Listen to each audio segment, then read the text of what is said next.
toilet would be clogged.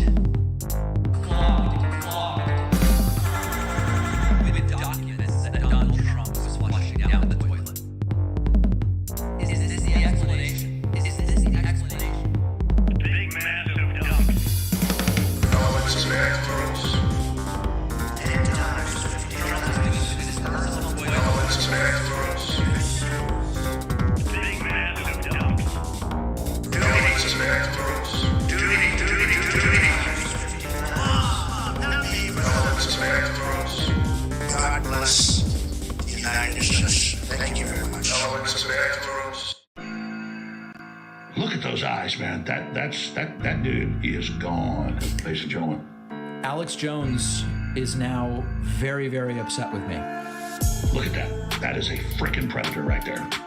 Who thinks he's smarter than you, thinks he's better than you, and he's gonna beat you.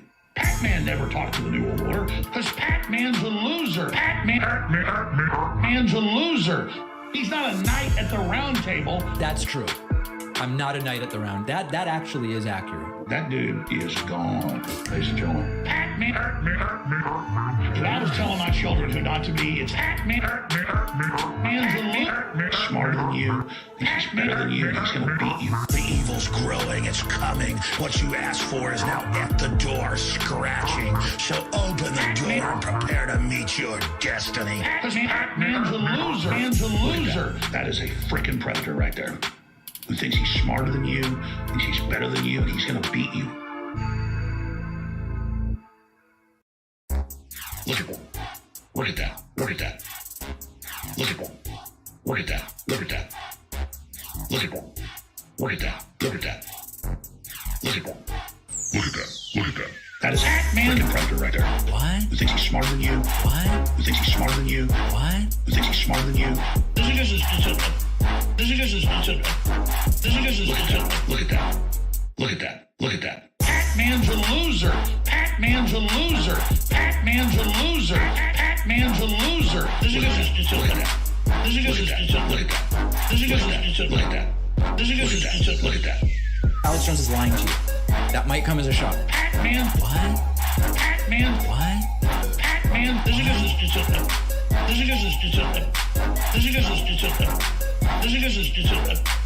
Jones has fake callers. Jones has fake callers. Jones has fake callers. Jones has fake callers.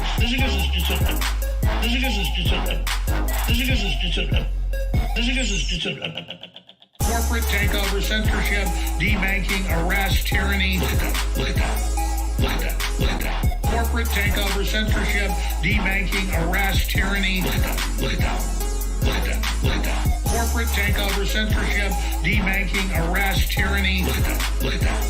Look at that. Look at that. Corporate takeover, censorship, debanking, arrest, tyranny. Look at that. Look at that. Look at that. Look at that. Pac-Man's a loser. Pac-Man's a loser. Pac-Man's a loser. Pac-Man's a loser. And he's a disgrace. And he's a disgrace. And he's a disgrace. And he's a disgrace. Look at that. Look at that. Look at that. Look at that. Look at that. Look at that. Look at that. Look at that. Look at that. Look at that. Look at that. Look at that. Look at that. Uh-oh. Mangoes? My bag of mangoes. Uh-oh. I love mangoes too. 9 cents. Now that we are up under our Biden's regime, my bag of mangoes now costs $11.99. That seems like a pretty good deal. A bag of mangoes? Mangoes is like really cheap. That's it. I don't know what 8 or 11 bucks. The American people will lie. And how many barbecue was chicken breast? Bring my mangoes back now. My bag of mangoes. My bag of mangoes. My bag of mangoes. Bring my mangoes back now.